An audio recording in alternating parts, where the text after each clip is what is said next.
पर क्या ममता बनर्जी पर जिस तरह से टीपा टिप्पणी की गई, जिस तरह से एक्शन लिया गया है, तृणमूल कांग्रेस का ये रुख क्या ये सही है? क्या बंगाल के वोटर इसको भाप जाएंगे? इसको किस तरह से देखेंगे? क्या इससे तृणमूल को फायदा होगा, या जिस तरह से ममता बनर्जी इस वक्त अकेली है तस्वीरों में, वो अकेली रह जाएंगी?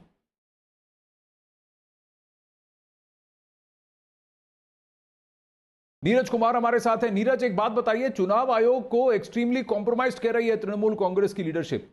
राज्यसभा के एमपीज जैसे डेरेक ओब्रायन, उन्होंने इस तरह के ट्वीट किए हैं चुनाव आयोग के खिलाफ। कोई रिएक्शन है चुनाव आयोग का? देखिए, चुनाव आयोग का जो रिएक्शन है वो हमारे सामने है। 24 घंटे का बैन लगाना राज्य के मुख्यमंत्री को वो कम बड़ी बात नहीं है। और चुनाव आयोग के अंदर से जो हमें खबरें मिली है कि ये तो सिंबॉलिक है, एक प्रतीकात्मक तौर पे बैन लगाया गया है, क्योंकि जिस तरह से ममता बनर्जी और टीएमसी की तरफ से बार बार न सिर्फ भड़काऊ बयान बल्कि चुनाव आयोग पे हमला किया जा रहा है, उससे चुनाव आयोग नाराज है। और चुनाव आयोग के साथ ममता बनर्जी और टीएमसी की दावत आज की नहीं है। आनंद, आपको याद होगा 2014 के लोकसभा चुनाव में भी इस तरह का माहौल पैदा हुआ था। 2016 के विधानसभा चुनाव में इस तरह के माहौल पैदा हुए थे। 2019 के लोकसभा चुनाव में ऐसी स्थिति हुई थी, और 2021 के विधानसभा चुनाव में भी माना जा रहा था कि ऐसा कुछ होगा। लेकिन इस तरह की स्थिति आएगी कि ममता बनर्जी पे बैन लगाना होगा चुनाव आयोग को, इसकी उम्मीद नहीं थी। लेकिन ममता बनर्जी जिस तरह से हमलावर है चुनाव आयोग पे, तो चुनाव आयोग को एक दिन का प्रतीकात्मक बैन करने का फैसला तो लेना पड़ा। लेकिन दूसरी तरफ आप भारतीय जनता पार्टी के नेताओं की बात कर रहे थे। राहुल सिन्हा पे 48 घंटे का बैन है। दिलीप घोष को अभी नोटिस भेजा गया है।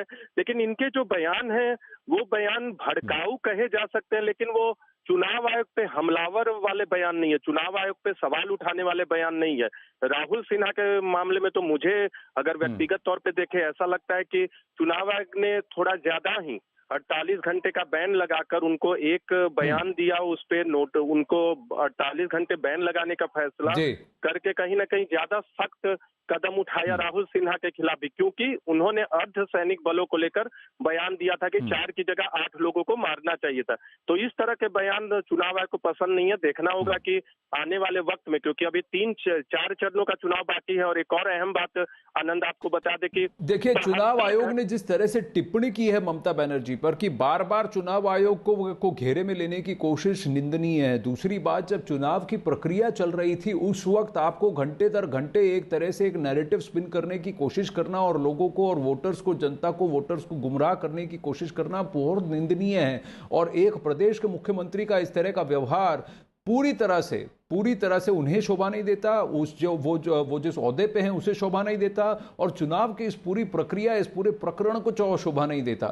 चौथे चरण के चुनाव के बाद 5वें चरण के चुनाव में बहुत तेजी आ चुकी है। और मैं बता रहा हूं आपको, दर्शकों को बताना चाहूंगा, 5, 6, 7, 8 इसमें से 5वां और 6ठा फेज डू और डाई है। अखाड़ा में लेंगे एक छोटा सा ब्रेक, बने रहिए।